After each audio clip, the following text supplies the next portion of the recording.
Hello, my friends and fellow Lightwalkers, and welcome to Friday Live. My name is Christopher Witecki, your personal sensei to serious joy, and I'd like to just welcome you to Friday.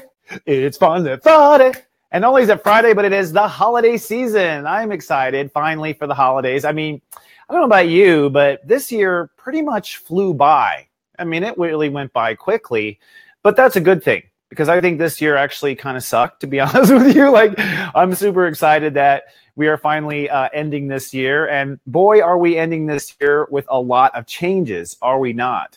And I actually attribute that a lot to Jupiter and Scorpio. So many crazy crazy incidences coming up. First of all, before I get into the show, I want to send, and I'd like everyone please to send their love and prayers to California and all the fires going on in California. My goodness, sending love to California. I love California. I think it's one of the most wonderful states of the United States. Probably one of my favorites. I'm not going to list all my favorites. Of course, now I'm in Denver, Colorado. But I have to say that I did foresee that California was going to go through a lot of transition, which is one of the reasons why I came to Colorado, was because I just didn't want to have to rebuild. But my heart and love goes to everyone in California. And if you are a viewer or a subscriber in California, Sensei says, I do think that you should take this as a positive warning to make sure your home and family are secure from natural incidences coming up. Because my psychic senses have sensed that California has some big transformation, particularly geological. It's possible with an earthquake, but I have to say I'm not real comfortable with the feelings I get when I listen to Yellowstone National Park and the volcano that's underneath the park. As you well know, California is due for an earthquake any minute now, so to speak. So I do believe that your soul will know if you're going to be protected. And I do think you can do things to make sure you are safe. I think we have this next year to kind of transition. So being a California resident for over 20 years, I can tell you that you want to be living in a building that was built after 1984, okay? Because that's when the new construction codes came in for California for high earthquake situations.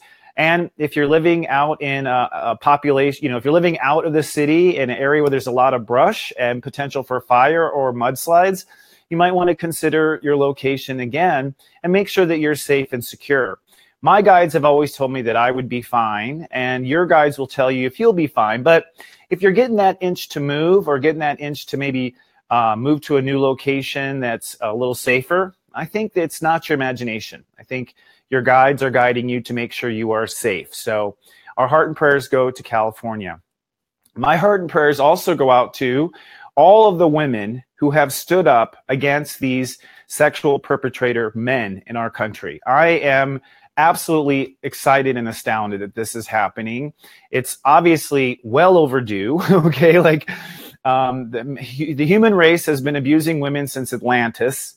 And isn't it crazy that it took us this long to finally get women's power back? And I'm super excited to see the age of the woman coming forward. And the Dalai Lama actually has quoted saying that the way to world peace will be through Western women. So women in the Western world standing up for their power. I just read before we went live on the show that there is a record number of women running for Congress next year in 2018. Woohoo! I'm so excited because I have faith in women. I have faith in women. You know, I've spoken on this before, and it's mentioned in the Conversations with God book series. But in that book series, one of the interesting takeaways was God said that you cannot be a woman until you have mastered being a man. And what that tells us is that women truly are just a bit more evolved than men are. And I think we need that higher consciousness leading our country and leading the support. In fact, if any one of my viewers is running for an office anywhere, I'm at your service.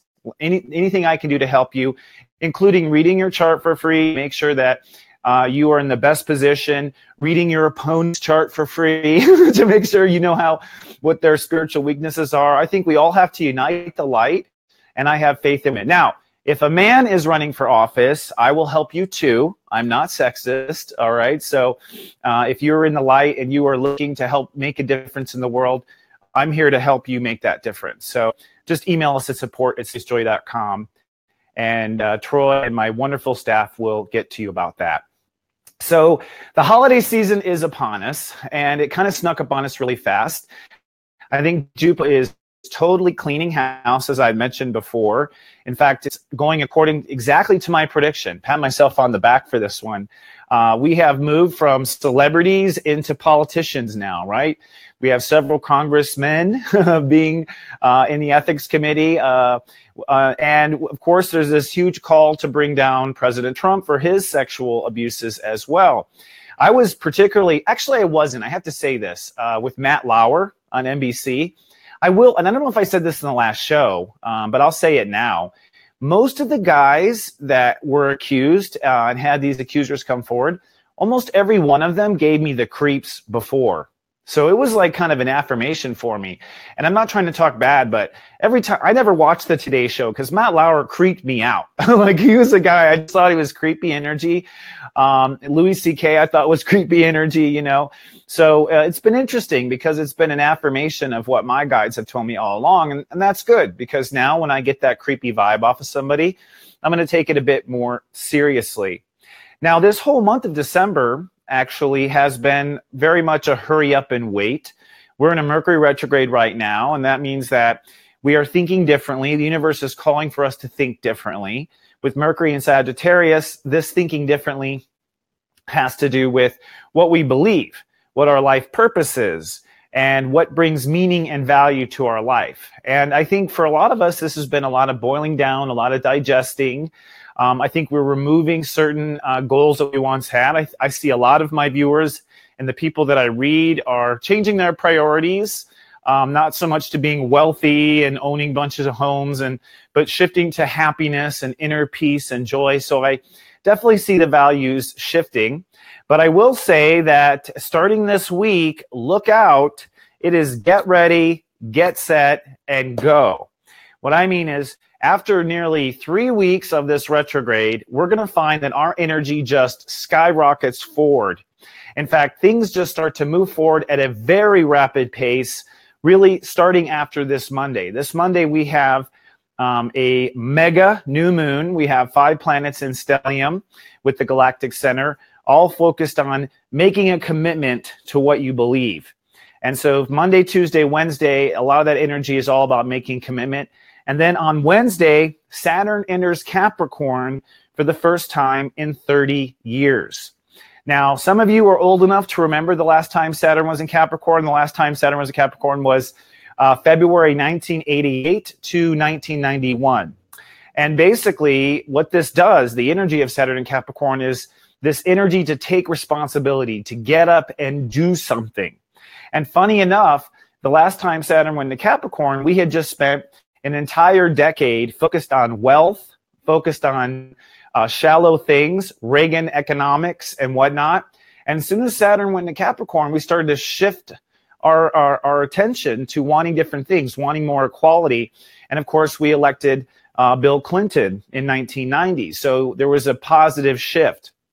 Interestingly enough, the same thing happened the prior time Saturn was in Capricorn, which was 1959. And that brought in the election of John F. Kennedy in 1960. So we also saw the last time Saturn was in Capricorn, this end to conservative, cutthroat, business only kind of energy, and moving into, more universal, loving, and more equal energy for all with JFK. And then the time before that Saturn went to Capricorn was in the early 30s with Franklin Delano Roosevelt and the New Deal.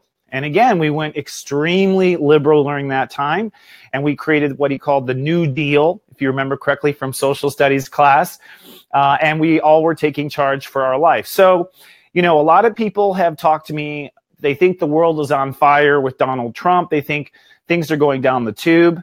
I really have never thought that. I've always thought that from the very beginning that Donald Trump is a special soul. We'll use the word special, okay, who I believe is meant to create kind of a pock mark for all of the light to stand up. And I had talked about this in the past where The United States is up for a re-evolution because of our Pluto return. And all through this last 20 years of doing astrology, I was always curious, like, the last time America went through a revolution was over taxes, okay, which might be happening. We have a huge tax bill right now that basically, instead of giving all the money to the king, that's what we did in the last American Revolution. We were mad that King George was taxing us on tea and taxing us on that. Now it seems that the Dark King is big business, right? So the top 1% of America is going to have the greatest effect of this tax cut. We have huge corporations becoming even larger. I'm not very happy with the acquisition that I heard about today of Disney and Fox, that merger of big entertainment. I'm not happy. I'm not happy with AT&T trying to make its acquisition. So, and what is AT&T acquiring? I don't remember now off the top of my head in this Mercury retrograde. Another entertainment company. I can't remember at the moment, but it'll come to me. But it's right now being blocked. But the point is like I can see all the wheels turning here. In the sense that, it may look like it's getting darker, but this is the darker before the dawn. And I'm seeing a lot of my fellow lightwalkers standing up, taking a role in this new change and wanting to make a difference. And I think that this is the big picture of what the universe is doing. So Saturn moves into Capricorn on Wednesday. And I remember Saturn in Capricorn in 1988. I was in high school, actually. And I was in Arkansas. Okay, like imagine that. So I kind of felt like I had my legs cut off because I came from Boston, Massachusetts and moved to Arkansas, and it was just such a cultural shock. But I am so grateful for that change because having all of the excess distractions taken away from me, it allowed me to really see my own talent inside myself and become more creative, more innovative. And I found my leadership abilities at that time. And I was just on fire. I was in French club, the yearbook. I was the editor of the yearbook. I was in orchestra. I was running the drama club. I was working a part-time job at Western Sizzlin'. Okay, like I was busy. And I was pulling it all off. I was doing such a great job. So I think everyone, the only people who aren't going to like Saturn in Capricorn are the irresponsible people. That's the truth. So if you're irresponsible, if you're a procrastinator, if you're always blaming others for your problems and playing the victim role, Saturn's going to kick your astro. Okay, it's going to kick you right in the butt. It just won't fly anymore. That's the good thing. If you're a person like myself who has worked hard to always be responsible for yourself and others, you're going to find the wind beneath your wings. You're going to find that you have the strength to stand up and take charge. You're going to find that you can make decisions without self-doubt. And you're going to find a lot of leaders rising up. I think the next generation of leaders, much like JFK came out in 59, you're going to see the next generation of leaders stand up and be counted. So I'm excited. I've actually waited my whole life for this moment. In fact, you could say I started dreaming about this moment in 1988 when I started to realize what my potential was in life and my potential to help the world change. Now, Saturn in Capricorn is not the end of it. In fact, this week, things just start to speed up. And you might think it's from the holidays, but I think it's because of Saturn in Capricorn. The Sun conjoins Saturn on, is it going to be on Wednesday? No, on Thursday, excuse me.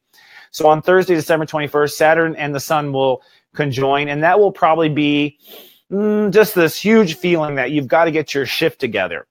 Now, one thing I will warn with Saturn and Capricorn both rule the perception of time. And so one of the mistakes that we tend to fall under with Saturn and Capricorn is that we worry about not having enough time. And that could not be further from the truth. So try not to fall into worrying about time, worrying about having enough time. The power is in the now. And we're going to talk about that in a couple of minutes. Mercury goes direct on December 23rd. So I just want to tell everyone, this retrograde period is all about reassessing and understanding what your priorities are. I think because the Sun is now starting to conjunct Saturn, we feel like we have to hurry up. Again, the time issue. We have to get there and figure it out. But no, until Mercury is direct, you really don't have anything you have to do. Nothing is going on the record, so to speak, the astral record. But Mercury goes direct on Saturday, December 23rd, 2 days before Christmas. And then right off the bat, things just start moving. Once Mercury goes direct, that week after Christmas is going to be steadfast. Then on New Year's Day, we have a full moon in Cancer. So the universe wastes no time. It'll be a powerful full moon in Cancer. It's at step 11 Cancer, which means this will be a call for us to feel like we are in integrity, that we have our things in order. And that also means that it will be a dangerous night, New Year's Eve, for anyone who is out of integrity. So I just have to say to anyone who likes to party and drink, take Uber, okay? Take Uber, be safe. The universe is not giving much leeway right now. And part of this is, I think, the universe pulling out the false leaders. And I think that's what we're going to see in January. We're going to see false leaders begin to fall, as if we haven't already, probably in politics and higher. CEOs of corporations, as I mentioned before, CEOs of nonprofits, probably false prophets, okay? So people who have been leading people falsely under spiritual, guise, but not really having their best interest. So this isn't a time where you can get away with it anymore. And I'm not saying that you are a person that tries to get away with it. I'm just saying this is not a time to cheat, okay? Like Jupiter in Scorpio and Saturn in Capricorn, the cheaters will come forward. And I think, honestly, there's far much more power in life when you admit a mistake and move on. I think people respect you when you admit mistakes. I am always the first one to admit when I make a mistake, because I realize that people have faith in you when you come across as more human and not perfect. And that's probably one of the things that's going to come down in Saturn and Capricorn, this desire to be perfect. That's one of the obsessions that Capricorn brings us, is this idea of perfection. Perfection is flawed. In fact, a flawed diamond today is more valuable than a perfect diamond. And that's due to the fact of the artificial diamond market. And it's due to the fact that that's the way life really is. Everything has a flaw, and a flaw makes us interesting. So we have the full moon on January 1st. And then on January 3rd, wasting no time, Uranus in Aries goes direct. Now, Uranus is the innovation planet. This is what pushes us to go higher. Uranus has been retrograde for over 6 months now, which means all this crap you have felt in the last 6 months has all been about innovating your inner work, innovating your inner self, changing decisions about your character. With Uranus and Aries, it's been working on our character since 2012, excuse me. And so the universe has been helping us to redefine ego for this entire time. This direction, with Uranus going direct, this is the last time Uranus goes direct in Aries.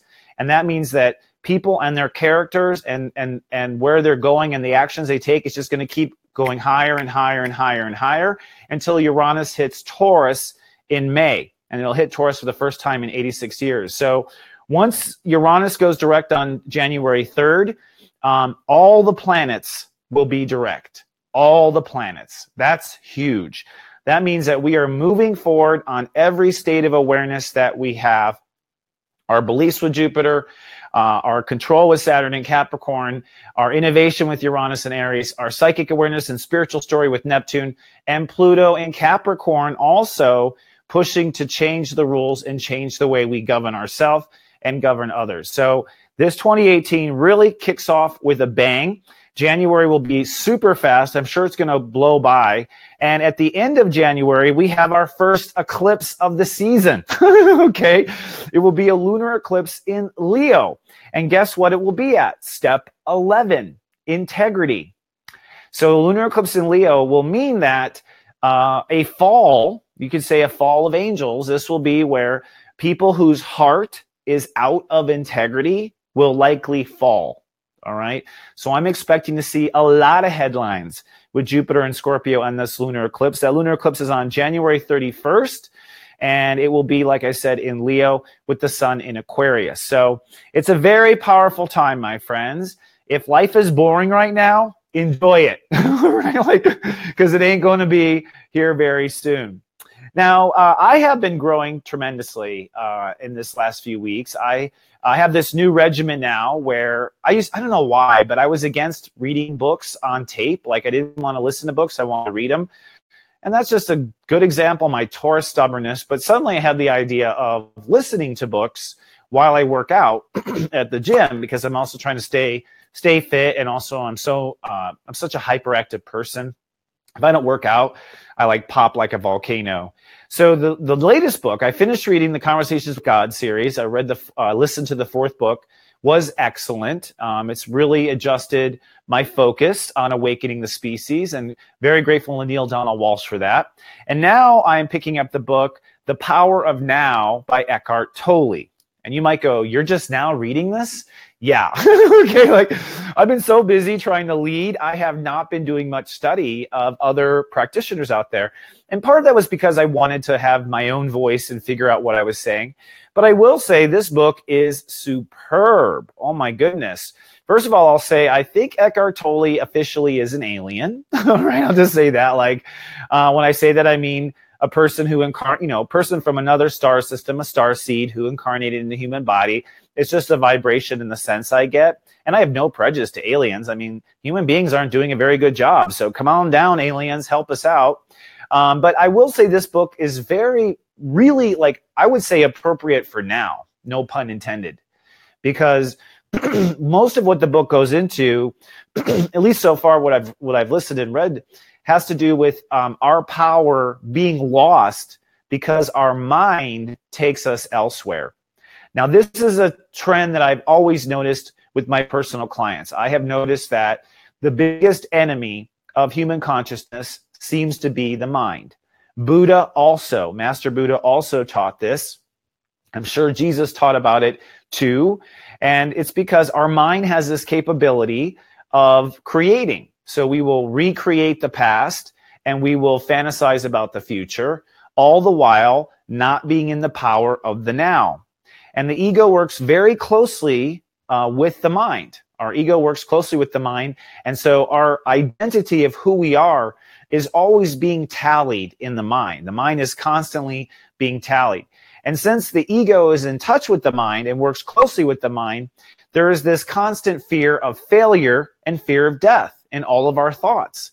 So I've been practicing myself on bringing my thoughts to the now and detaching from any thoughts or fears about things not working out. I realize now every one of my anxieties and fears about something not working is because my mind was focused on the future or my mind was focused on the past, but it wasn't focused on this moment right here. So I recommend reading it. He goes in some great concepts about our pain body and how we have this collective body of pain inside of us. And this pain body, like all consciousness, seeks to survive, and explains a lot about how a lot of people who are in pain create more pain. And they become victims of the pain. And they become identified with the pain. It becomes part of their story that they've been through so much pain and they're still stuck in pain.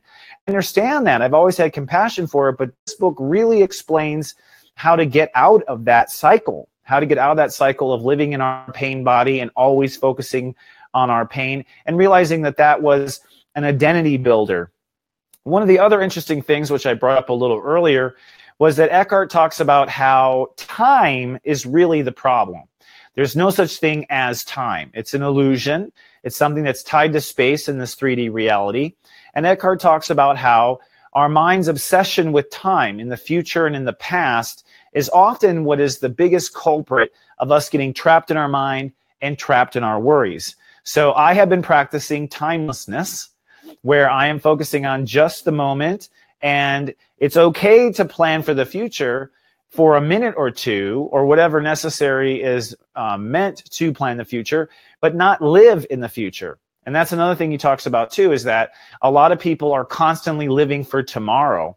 And of course, that salvation never comes. It never comes because once whatever your goal was that would bring salvation comes, when that goal arrives, you're thinking about the next tomorrow. And so you never ever experience the joy. You never ever experience the salvation. So I think it answers a lot of questions I have had, and it really underscores how our mind can run too far in our life and take us over. Our mind really is the enemy. So I'm going to be talking about The Power of Now and Eckart Tolle, probably in the new year. This would be a good time if you want to pick up the book or listen to the book. We can share in Namaste Today.club what our observations are. And just like Conversations with God, you'll be hearing me talk about it, because my thought is I'm here to share what I learn as soon as I can.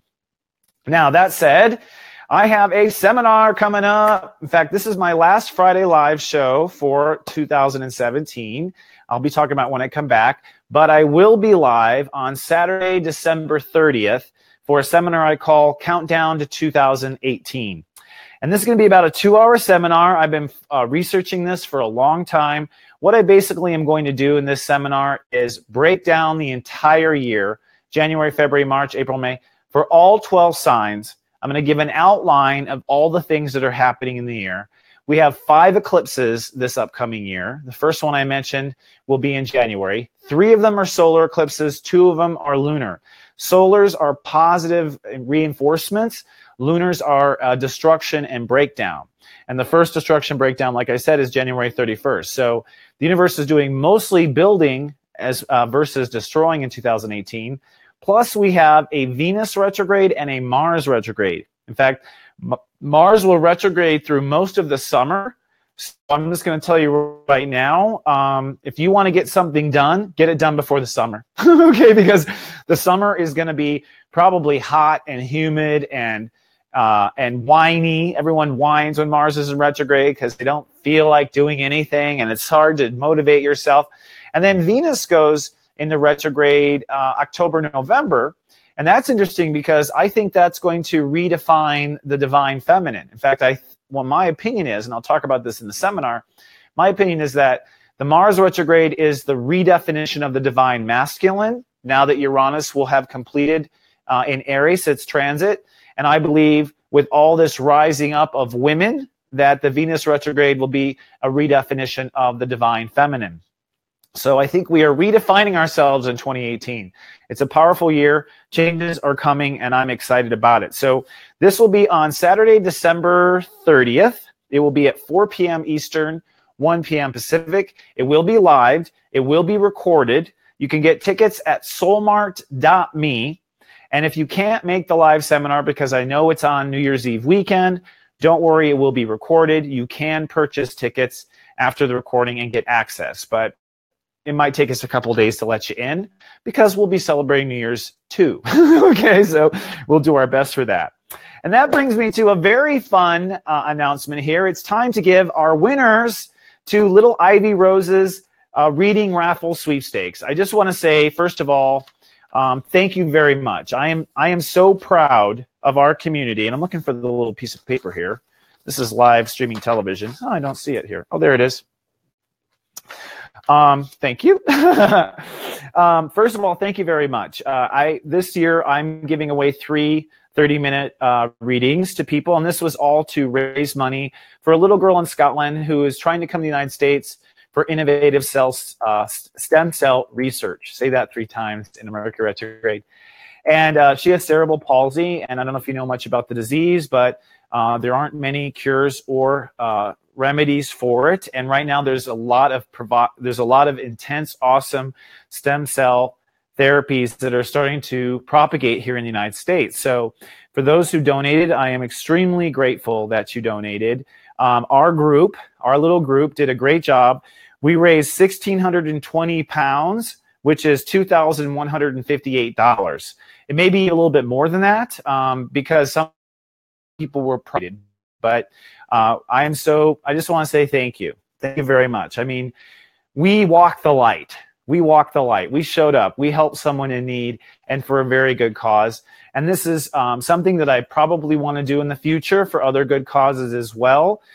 This was kind of a beta test, but I think it went supremely well, and I'm eternally grateful. So little Ivy actually pulled the tickets herself, just so you know, this morning in Scotland.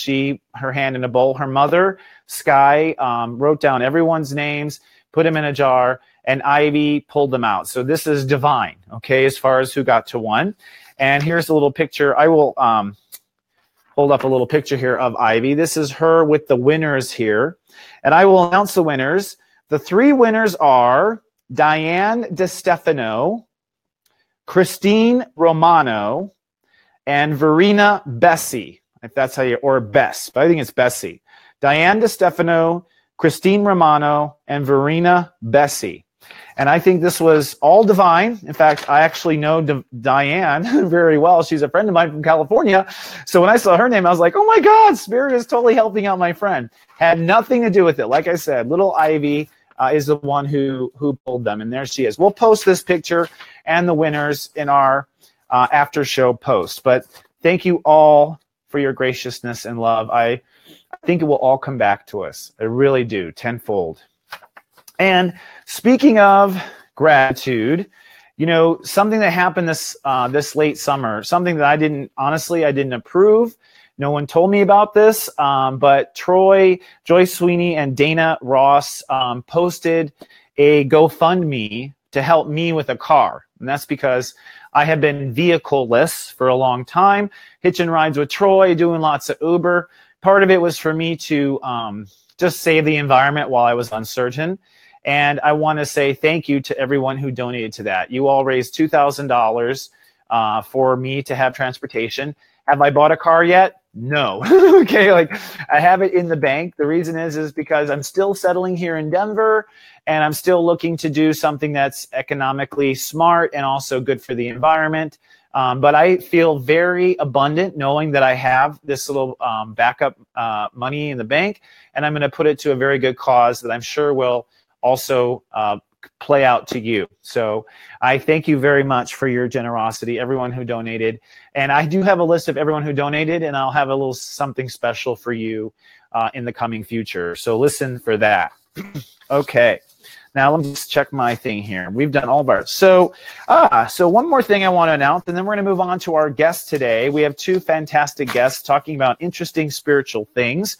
But I want to talk about the Namaste Today.club. If you guys don't know, we this is where we broadcast the show, is to the Namaste Today.club. And I want to do a little Namaste Today.club contest. Okay? I believe that this year in 2018 is going to be a re-evolutionary year. And so I'm holding a photo contest. All right? Everyone's got like these great cameras on their phones. Great. Take a photo and post it that represents your new life resolution. Not New Year's, new life. The new life that you want to live.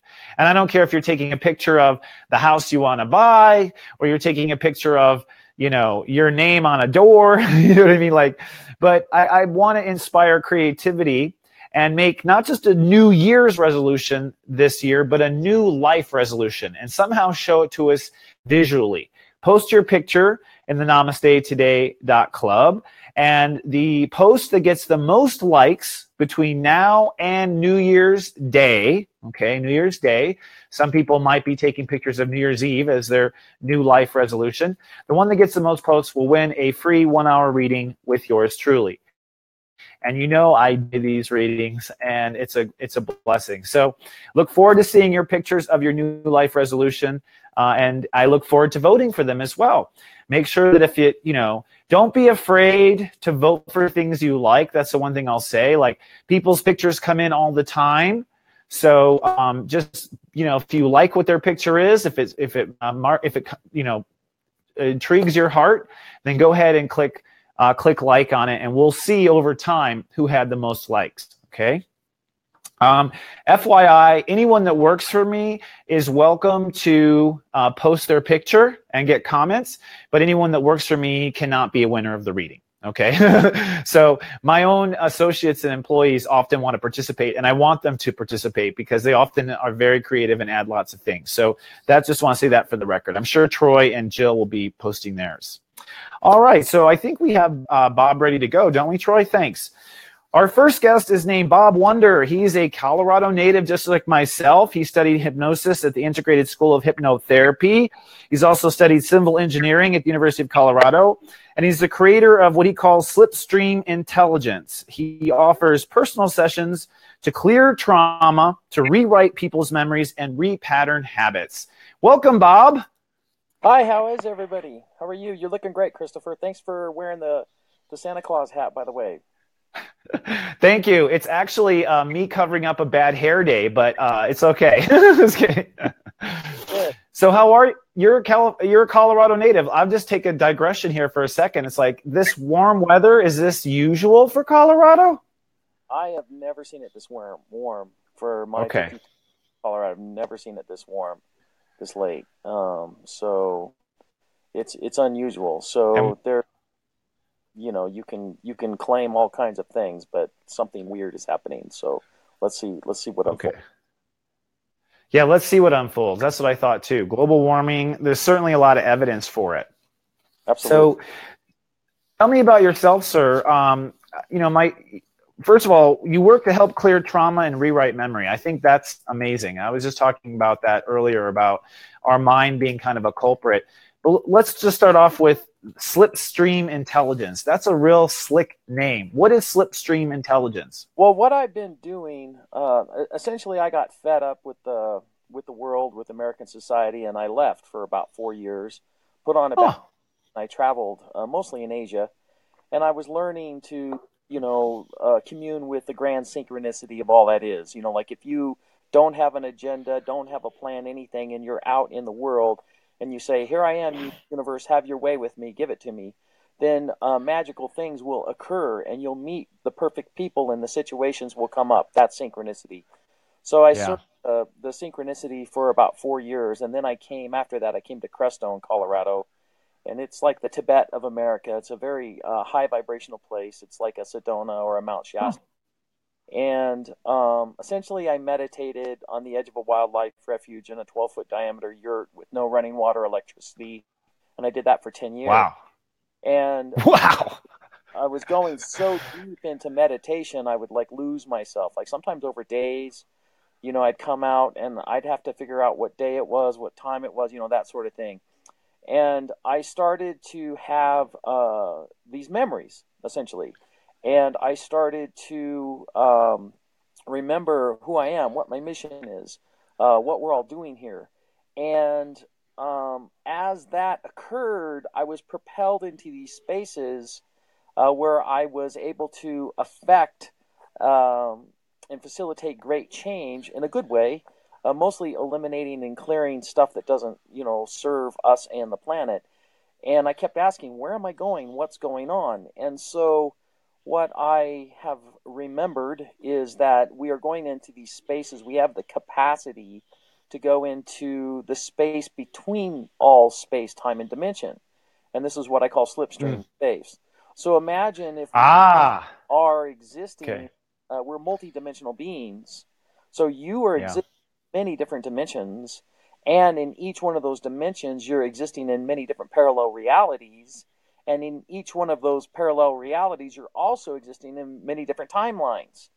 So the one fluid thing that connects, that's the underlying river of consciousness through all dimensions, realities, and timelines, is this slipstream space. It's almost like the dark matter of the cosmos that flows through everything. Mhm. Now, if you go out into the cosmos, you're going to meet this dark matter stuff, 80% of the stuff of the galaxy. Of course, we're looking at stars because that's what's visible. The dark Yeah. matter, in my opinion, what I know it as, is the divine feminine. And then she will Oh. then flow and re-express herself up through each celestial body. Now, on our planet, the flow of this dark matter or the slipstream or the divine feminine, whichever you want to call it, was severely constricted. It couldn't be shut off, but it was severely constricted. So that has opened up tremendously as a result of us achieving our 100th monkey in collective consciousness on December 21st, 2012. So Mm. what that did is it allowed us then with more of the parts that we needed to evolve through the dimensions. And we were stuck. We were like in a feedback loop, like an old vinyl broken record.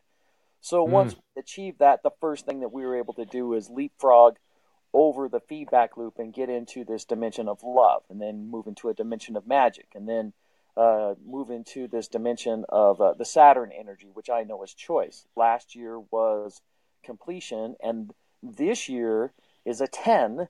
So what this does, it's a quantum leap in the unified field. So what does that mean? It's as if we are all multidimensional beings and we can reach into those spaces that we exist and pull the consciousness into the here and the now.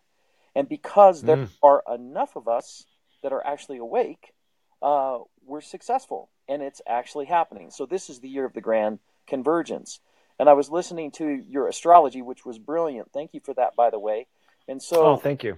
next year, or the beginning of that cycle, is actually a winter solstice, December 21st and 22nd, and that moves us into 11, and that's massive transformation.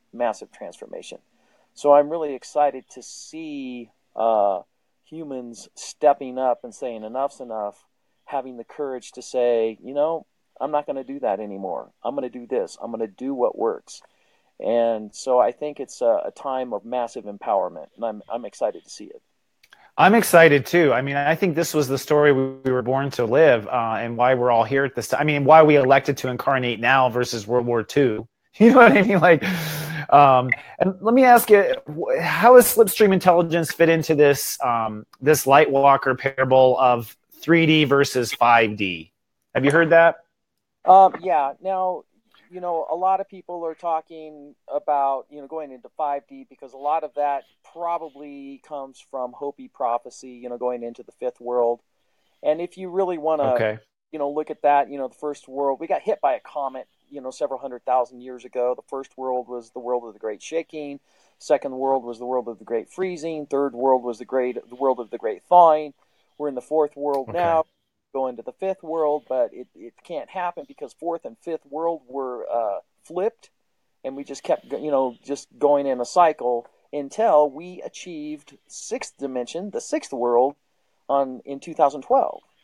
And so interesting. that's what corrected the dimensional conundrum, or the feedback loop, in our dimensional reality. So we were able to correct that via enough conscious people that were showing up. So who were these conscious people? As you know, they were starseeds, pretty much. So half the planet are humans that their souls are birthed from the core of the planet. That's the telluric dimension. It just means Earth, telluric. It's second dimension. And then those humans would then incarnate on the planet. And so there was a lot of manipulation and I guess pain that the humans were experiencing. So starseeds came to volunteer, and the only way to facilitate change of the planet was to be on the planet. And nobody knew, what the outcome was going to be, but there were more starseeds than there were telluric incarnations also at the same time on December 21st, 2012. So that means management of the planet gets to change. But we got to wake the managers up, and we're working on it. It's happening. Now, who do you? Yeah, that's amazing. It just opens more questions, Gemini. Do you believe that there is still an energy that is trying to suppress the human race? I mean, that seems to be a big mythology on the web too.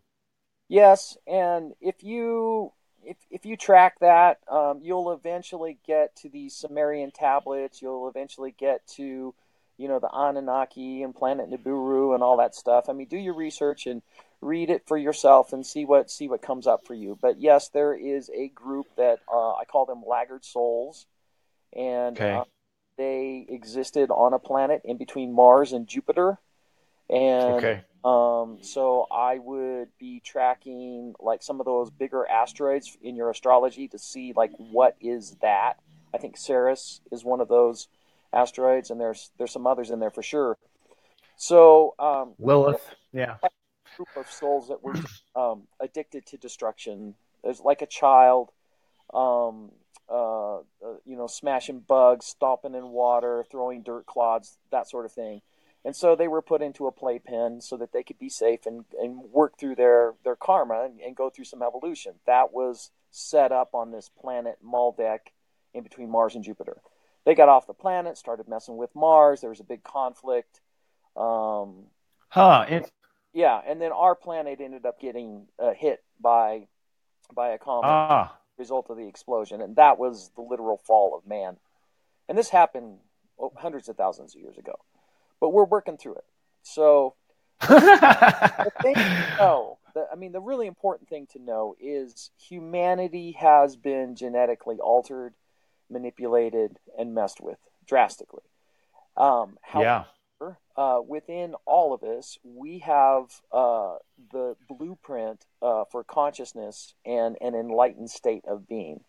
And the most important thing that we all do is invest in our own personal consciousness. So would you be willing to give yourself permission to be selfish, to look within, to access those gifts and talents that you incarnated here to deliver? That is your primary mission. And if I can help you do that, and you can help me do that, there's a reason why we incarnated on a planet with 8 billion other souls. We're supposed to help each other. Newsflash. Yeah. And so if we are in service to our own evolution and willing to accept help, from others, and also in service to all of our evolution and our remembrance, that's where we invest our energy. And that's it really is exciting, because we're able to, we now have the capacity to do things right now that we haven't had for hundreds of thousands of years. And it's an incredible life. Do you believe that we was one of those capacities, consciously evolving our own DNA sequence? Is that something you think is a literal physical manifestation when you awaken yourself? Absolutely. And I have a picture of your 12-stranded DNA. I guess I can send it to you later. I don't know how to do it on this. And it really looks like the flower of life. It's an electron microscope of your 12-stranded DNA, and it looks just like the flower of life. And you're like, whoa, that's really amazing. It's amazing. Yeah. Yeah. So this flower of life grid, surrounds the planet as of December 21st, 2012, and it is the blueprint of consciousness. Now, you can say, if you'd like, my DNA creates my reality, and therefore you're locked into whatever your ancestral archetype is. Or you can say, I am a conscious being able to, excuse me. Bless you. To create and bend matter and antimatter, and I can literally recreate and reconstruct my DNA. And I also facilitate where I can give someone an extra strand of DNA, but I shouldn't say I'm not doing it. I'm just helping them remember how to do it for themselves. And so these things are possible, and we can help, and we can support each other's conscious evolution this way. I love it. So, what type of activity do you help people with? What do you coin yourself? A light worker? I'm kind of undefinable. I just call myself a metaphysician. Meta just okay. On. Many people call me different things.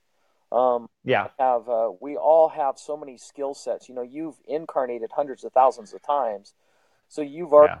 The light worker, the physician, the master, the pauper, the teacher, name it, you've done it. So within your memory, within your cellular memory, which is your ancient biology, as well as your incarnated consciousness, as you've incarnated through many different life experiences, are combined together, and all you have to do is just remember the times when you were already a master of that which you're trying to achieve in this time-space reality. So you've already done it before.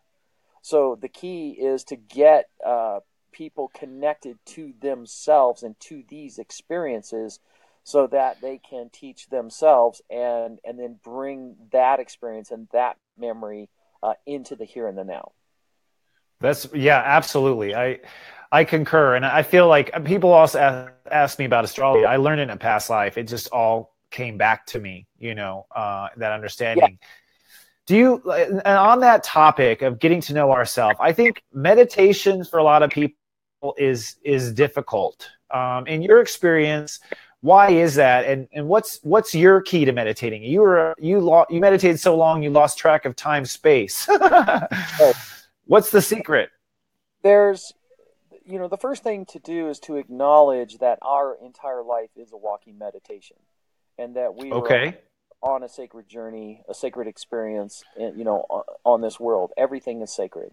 Everything that bumps into it, every person, every YouTube channel, everything that you connect with is a sacred connection. And once you know that, you can arrive at consistent, expansive walking meditation. It's like lucid living. So, Ah, in order to good remember term. that, then we can, if you create the space, you can meditate because it's a natural thing. So, do you have to think about breathing? Of course not. You just do it, right? Right. So, you just trust the consciousness of your body, which is your ancient biology. It knows what it's doing. It's trillions of years old. So, your body, which was birthed by your mother and her mother and her mother and her mother and her mother and her mother and her mother, has trillions of years of intelligence within it. It knows what it's doing. The thing about it is we have the illusion of the tiny, tiny speck of consciousness called the mind that most of us operate from. So you can put Yeah. your into the middle of the universe right now. That means you exist there. That means you're an infinite being. And you are having an intersection with this body thing, which is your ancient biology, translated in the high heart, back of the heart, translated then into the front, which is emotion, then to the little wee speck of consciousness called the mind. So if you want to, like you mentioned, Eckhart Tolle, I got bored with this stuff because pretty much to sum him up, what he's trying to say is get out of your mind. And then he Yeah. writes, Yeah. He does. Yeah. It's a whole book of get out of your mind, right. which So I think, needs some instruction we've been trained to stay in it. So so I can see why it can take an entire book for someone to get out of their mind. But you're right. That's, I think, the takeaway. right, and you can get into the analysis paralysis of that, or the gerbil wheel of impossibility, and you're thinking, and you're just on this cycle that you never get off of because you're trying to ponder how to get out of the mind. And the Buddhists will say, "Still your mind, still your mind." Right. Yeah, I'm still in my mind. So this is how it works. So if I would say, Christopher, don't think of the color red. So your consciousness will directly go to the color red because you can't get out or not. It doesn't know how to do not. It only knows how to do red. So if I Right. would invite you to not think of the color red, I would say, okay, Christopher, would you like to imagine the color blue? That's how you not think of the color red. So if you're stuck, find a sacred place. In nature is really good. If you can find a sacred tree, put your back against that tree, ask the tree to help you, and just say, what would it be like if I could relax and merge my consciousness with the tree and be empty? That's a question. Or what would it be like to place my consciousness into my heart space and the connection of all that is? What would it be like to behold my infinite being? Or what would it be like to experience my ancient biology? Or what would it be like to experience the consciousness of the tree? And it'll show you how it works. So these are all tricks and tools in creating space and receiving from all the conscious beings that are all around us all the time. Everything has consciousness. And you Yeah. could connect to a crystal, a tree, a person, a chair, a painting, nothing. It all works. It all works. It's true. I think I noticed that with rocks. Here's something that happens. The mind starts arguing that you're imagining it. Yeah. What advice do you have for that sort of thing? A lot of people, and the mind is of course tied to the ego, and it's afraid of going crazy, but it is crazy by default. Anyway, so what advice do you have when those types of thoughts come up? Ask and it will be given. So you have to ask questions. What Agreed. is the magic question? So what would Mm. it be if I could perceive my energy, space, and consciousness in totality? What would it be like if I could go into a deep meditative space and experience that? What would it be like if I had the full confidence of knowing the information that I'm getting is pure, clean, tried, and true, and can fully and completely receive it? And then if you're stuck, then you say, what am I not getting here that if I was getting would allow me to move into a space where I could actually trust my own intelligence that was bubbling up through my human construct at this particular time, space, and dimension, so that I could facilitate more consciousness within my own being and deliver and contribute my gifts and talents of which I came to do in accordance with my incarnated mission. That's Yeah. How's that? Yeah, that's basically don't look at red, but only in the same sense. So you say that you do personal sessions with people with clearing trauma and whatnot. Tell me a little bit about what you do so I can tell my viewers about you. Did you hear me? Oops, did we lose connection? You there, Bob? Bob? I think Bob just went into a meditation. Hey, Bob. Oh, looks like he's trying to do something. Can you hear me, Bob? Okay. Well, let's put up his Facebook right now since Mercury has disconnected us. Can you hear me, Bob? No? He's having trouble hearing me. This is Bob's Facebook. It's facebook.com stream intelligence /. And he does, as he mentioned, oops, now I'm frozen, huh? We lost internet? No? Okay. My picture looks frozen from mine, but we're good. All right, well, Mercury retrograde, I'm actually amazed that we got that far without any problems, to be honest with you folks. But we'll bring Bob up here in the last minute again. I think this is a good moment to go ahead and contact Bob offline and let him know that we'll bring him right back at the end just to say goodbye. And in the meantime, I'll shift to our next guest, Pamela Wilson. Pamela is an Aries, and she's an artist, and she has done some connections to angels. Hi, Pamela. Hey, Christopher. Hey, everybody. I'm so glad to be here. I'm so glad that you're here, too. Pamela is, just to give some people some backstory, Pamela is an artist. She paints. I'm not sure how long. You'll have to tell us how long you've been painting. She actually was sweet enough to paint a portrait of me, if you guys haven't seen it. And I have to say, Pamela, I haven't been able to tell you this in person. You captured something in that painting that I love about myself, actually. Interesting. I looked at that and I was like, he's so cute.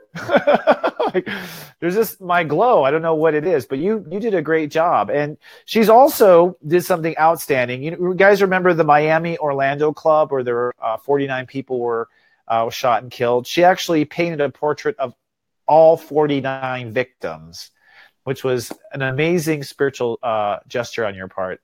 I just want to say thank you for doing something like that. That's amazing. Oh, well, it was an honor, actually. And I will start by saying, actually, I'm not an artist. I'm a nurse.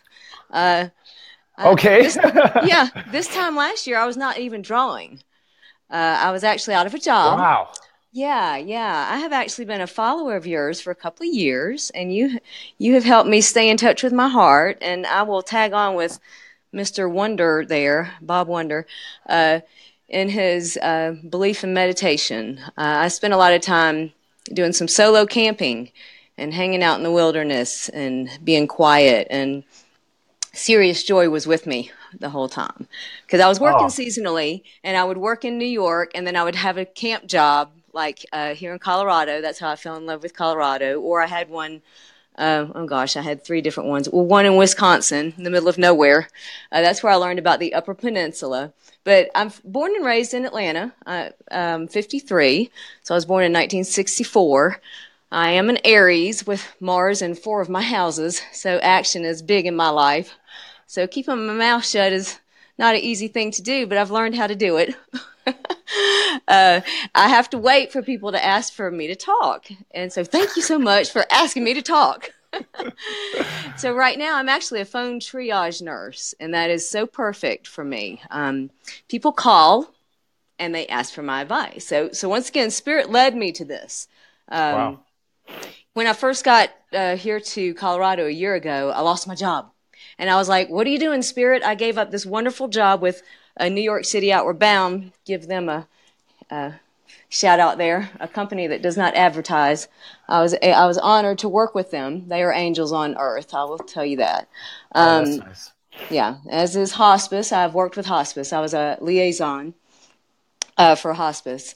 So I've only been a nurse for 15 years. Before this, I did lots of things. I was a stay-at-home mom, and I had my own cleaning business, and I had my own painting business. I've done it all. But Wow. I was married in 1988. When you mentioned that, I remembered very well the harmonic conversions. I was in Jamaica at the time. So I was Wow. raised in the New Age. So I've always been into spirits, and I found a really cool bookstore in Atlanta called the Sphinx. So when I was growing up, I would go to the Sphinx, and I would just pull out a book, and I would study about Buddhism, or I'd study about Edgar Cayce, or I'd study about Course in Miracles. I grabbed that book. I paid $50 for it 30 years ago, and I swear to God, I've just now realized that's why I've had a life of miracles. I have had a life of miracles from reading that book. However, I was not acknowledging that I was having all these miracles, but they were happening. I mean, I'm the Magoo of miracles. I have angels everywhere. Seriously, but I'm going to start with what's recently happened. Okay, so I took this job as a phone triage nurse, and this Aries was supposed to sit still for 10 hours at a time. And how am I going to do that? Well, I best start drawing. So I found a People magazine at work, and it was actually of the angels. It was a Pope. No, it was of the Pope. And I didn't realize the Pope follows certain saints and archangels and stuff. So I want to show you some of those. So I started drawing that before I found the other magazine at work, which was of the Orlando victims. I hope I'm looking at am I looking at you directly, or am I looking weird?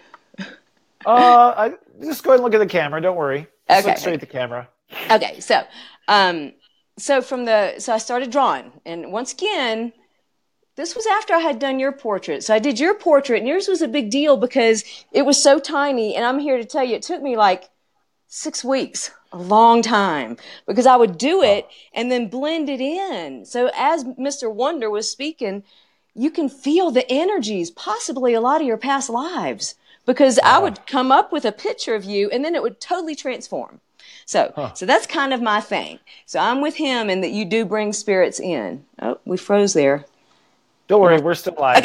Okay, good. So I want to show you, I started drawing these angels. Okay, so this was one of my first ones that I did. Okay, and I haven't I haven't showed these to the general public yet. But here's another. I just wanted to show you how I started tapping into, and this is me. I've never drawn before. Okay, wow. And this is Miss Mother Teresa. Okay, so I would touch like with her. Let's see, who else do we have here? This is another little angel. Which one is this? So there's the little baby, and that's what I got it from. I don't know if you can see. Okay, so now we're going to jump ahead, and I started drawing the archangels. Okay, so I did all the archangels, and then I started doing all of the portraits of the victims from the pulse, and I would feel their spirits. I really did. Okay. Wow. Yeah, it was intense. And I finished all those. But now I want to jump to one of your subscribers reached out to me and asked me if I would draw for her friend. Her friend had lost her son. So I said, yes, this will be my first, what do you call it? They paid me for it. Commission. Yeah. Commission, thank you. So she sent me a video, and then she sent me a couple of pictures. Well, I don't really do details very much, so I just picked out the one picture. I mean, I didn't look at anything else. Sat down, and for 2 days drew this boy. And the first thing that I drew, because I saw all light on him, but I knew it was a tragic situation. I mean, he died. Okay, he overdosed, a heroin overdose. But I didn't find that out till later. And so the first thing I saw on him was all this light, as well as his cross. He had this cross. I started with the cross and then his face and everything else. Long story short, so I finished the drawing, send it to her. She videos giving the gift to her friend, and her friend opening this. The mother opening the gift, And as the mother opens the gift and sees her son and starts to reach at the portrait, which is her son, it confirmed to me, I don't know her, but I knew that was her son. And it was the wow. Oh, yeah. The healing in that moment was incredible. See, are we freezing up? So she, the three of us have been, Facebook friends, and this just has happened in this last month. Wow. So now she was contacting me last week. No, it was this week. And I had just recently made a share that day, and I'm going to tell you how it corresponds. Once again, all of this weaves together. So she's telling me that she was on vacation and she went to New York, and she decided to have this medium give her a reading. And so she goes, and the medium says, your son is wanting to take me to your place. Can I go into your home? Asking for permission. And she says, he keeps showing me something on your mantle. Have y'all decorated or something? And she goes, I don't know what you're talking about, because they were talking about a lot of stuff, a lot of cool stuff. And so she gets home and she sends me the picture. Her mantelpiece, she had set the picture of Scotty down there. Oh, wow. So here we are. Affirmation. Yeah. Affirmation. And here's the affirmation. Here's what it is. Scotty committed suicide. He was in a lot of pain. Okay. Which a lot of people are. But as soon as he crossed over, that pain was gone. And he is in love and light. So all of his suffering family here, 2 years later, needs to know he's right there with them. All those 49 victims' families that are in so much pain right now. All of those Sandy Hook children, victims, 5 years later. I'm going to do those girls or those children next. But I'm I'm doing all the chiefs, okay? Because we got a lot of Indian chiefs that we stole their land.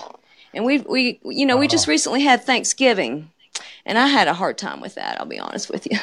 So that's why I want to honor, and pay my respects to some other things that need to be looked at. Go ahead. Sorry. I was going to say, so you feel these actual spirits coming through and guiding you in the painting process. Oh yeah, yes, and they have messages for everybody. That's what art is. It's that, how you were talking about how you have a hard time with meditation. Well, not when you're doing art, or not when you're. Yeah. That's how you trick your mind. That's what wonderful, delightful, our wonderful alien, if he is, Mr. Into the Now. Yeah. It took me a while to read that book because I didn't like the cover. So I was 10 years later. Who wants to read a book with that kind of cover on it? So I finally read it and it did change my life. Yeah. Yeah. And, I have lots of other stories. I ended up finding my grandmother dead in my 20s.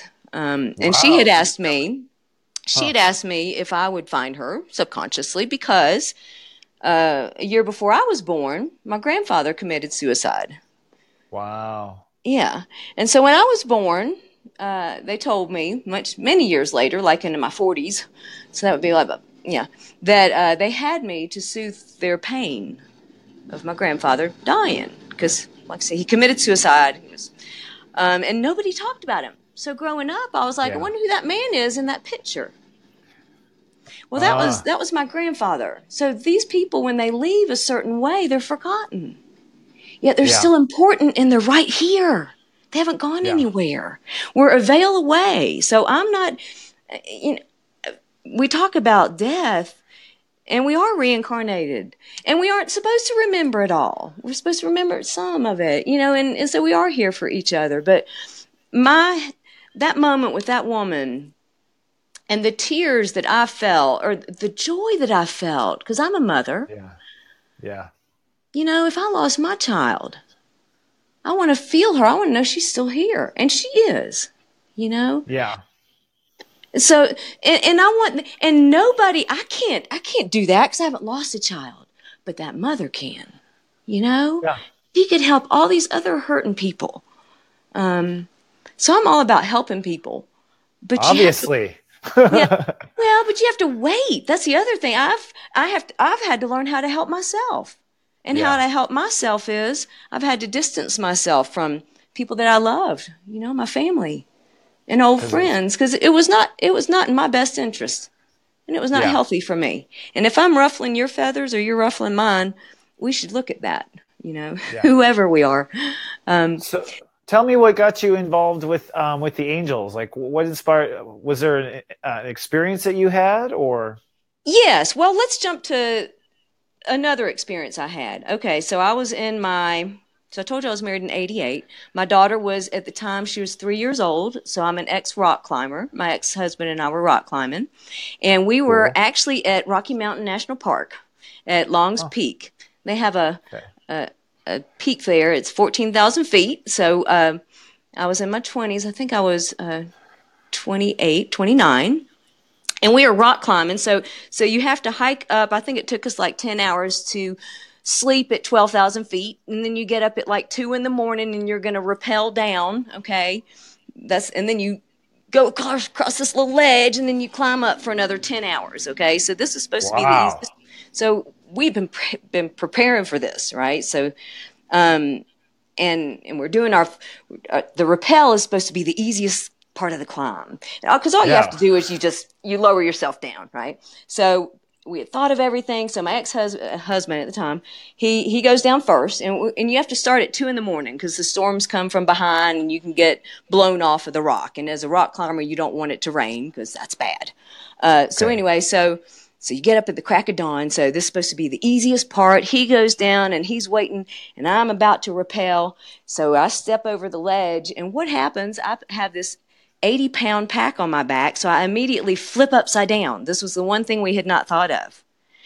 And there's no turning around. Once you're upside down, you're going to rappel that entire 80 feet upside down. At 12,000 feet, pushing that rope through. It's like pulling your hair through a little rappel device. And I get there, and I'm thinking to myself, that was supposed to be the easiest part of the climb. What in the hell did I do? And I look at him, and he goes, you should have put it between your legs. That makes it easier. And I was like, thanks a lot for telling me that now. And we had 2 more rappels to go, right? So he was going to go next. And I'm standing there having my little conversation, as I often do, with myself, and going, I cannot believe I did that. And as a climber, what you do, traditional climbers, you take the rappel down, you clip into the rope, because now I'm going to rappel down, and then I take all my protection down, right? Because you have all this gear in there anyway. So now I'm ready to step off the ledge to go join him, because then you pull your rope down. Well, and here we go. This is the secret moment. My little archangel, she tapped me on my shoulder and went, whoosh. And that's all I heard. For a second, I was like, what was that? When you get in the car and you buckle up your seatbelt, do you ever look down to see that you buckled it up? No. You just know that you did it. So that's what. But some reason, I looked down because my archangel told me to. I was not clipped in. Oh, wow. So you're at risk. At risk, my friend, at 12,000 feet, I almost stepped off a ledge. Unless you've done that, it's almost like if you almost got hit by the subway train, you'd know, you almost died. I almost stepped off. Yeah. And that was your first angel miracle that you experienced? Well, that was the second one. That was the second one. Okay. The first one was finding my grandmother, and that was when I was 21. And the angels told me who needed to be with me. So angels have told me a lot. Wow. Whether to not step off the ledge, and I didn't know why. And later in the climb, my ex-husband and I, he ended up dropping a rappel device. And we saw it just fall, fall, fall, fall, fall. And I thought that would have been me, And I would have left him. And I would have left him on that ledge. That's what bothered me. So when I got home, within 6 months, I was divorced. I was sobered up. I changed my life completely. I got the message. And they're beautiful messages, when something, my life completely changed. I was suddenly didn't have everything needed to change, but I didn't want it to. I had that beautiful marriage and everything, but Spirit was saying, we just saved your life again, and now you need to go again. Yeah. And it keeps happening. And I know people ask, well, is it a certain feeling? Is it this? Right. What is it? Well, it's going to be different for everybody. You know, and when we share these moments, like that mother confirming, yeah, Scotty was with me because he has something to say to her. You know, so it's beautiful. It's beautiful. And the gifts you have offered us, Christopher Witecki, oh my Lord Almighty. The reason I drew that picture for you is because I have been misguided in this life as well as in other lives, okay? And I was part of a spiritual community turned cult. Just saying. Wow. I will not say their name because I would not want to dishonor them or disrespect them because I learned a lot from them. And I was part of that community for 7 years. And so I gave you that portrait for healing for me. Because, because that meant so much for you to come into my life. After this woman had come into my life and I had given her everything and she misguided me. And that's okay. My soul told me as well I needed to leave. And that was hard on me. That was back in the tsunami. Remember the tsunami was? So that's why I gave you that portrait. It was very healing for me. Well, thank you, honey. It's actually being shipped from California, just so you know, into our new office. I kept it there in safekeeping, and I will show everyone a picture of this portrait she's talking about. But I think you did an amazing job, and I want to speak on behalf of the 49 victims that you are probably an angel in training right now, my lady. Like, that might be one of the reasons why you're working with them. Thank you for coming on our show today, sweetie. Happy holidays to you. I appreciate you. Thank you for having me. Namaste. Thank you. Namaste.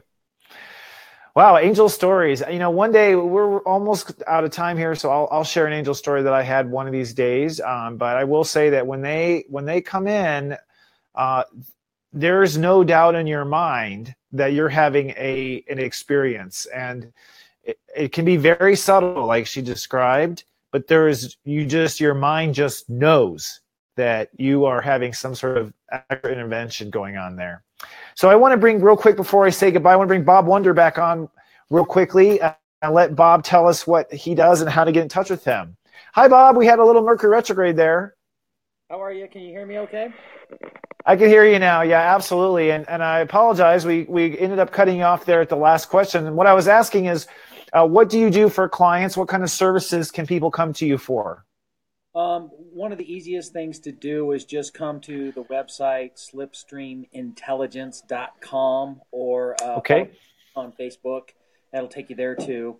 I can facilitate, over the phone, Skype or Facebook, anything like that, and we can really accommodate quite a bit. The biggest thing is to get the energetic field clear so that you can start to function and remember who you are and do what you can do.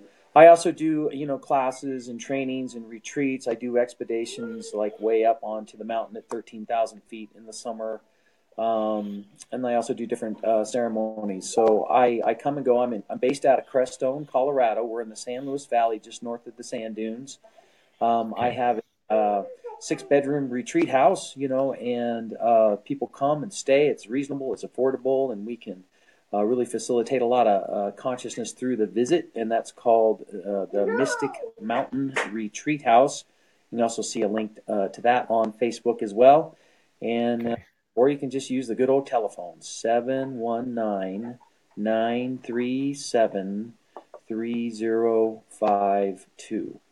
So, Christopher, I thank you for the space that you're holding, and I'd just like you to know that there are a lot of unseen conscious beings that are supporting you. So keep doing what you're doing. It's very important that we all step into what we came here to do and deliver our gifts and talents. So thank you for that, and bless your heart. Thank you, Bob. And you are a wonder. You live up to your name. I'll be reaching out personally. I'm going to come visit you here since I'm in Colorado. There's no excuse not to.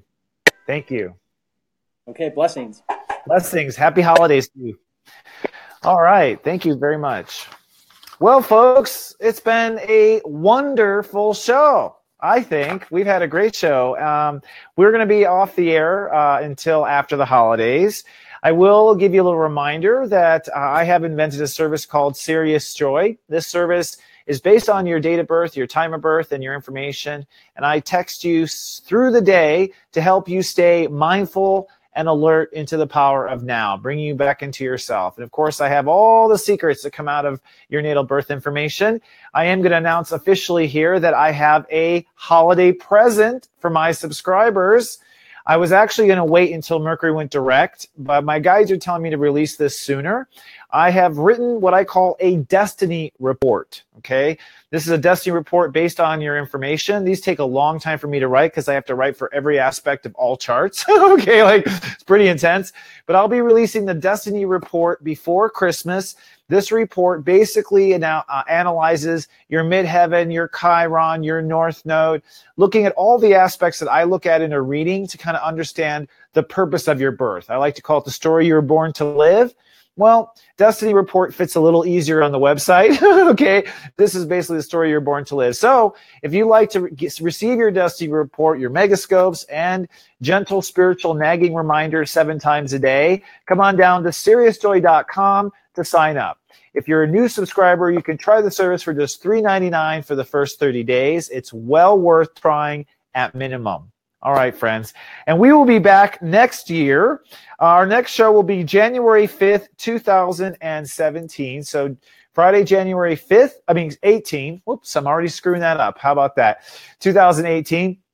And if you are a person who is like Bob or Pam, that you have something enlightening to share with the community, reach out to us. We'd love to have you on our future show here in the new year. You can just reach us at support@SeriousJoy.com, and we will get back to you and bring you on to share with the world.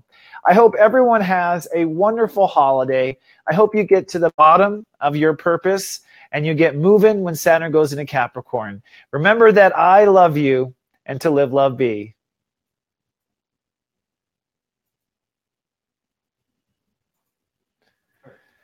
Ooh, yeah, that's good to go to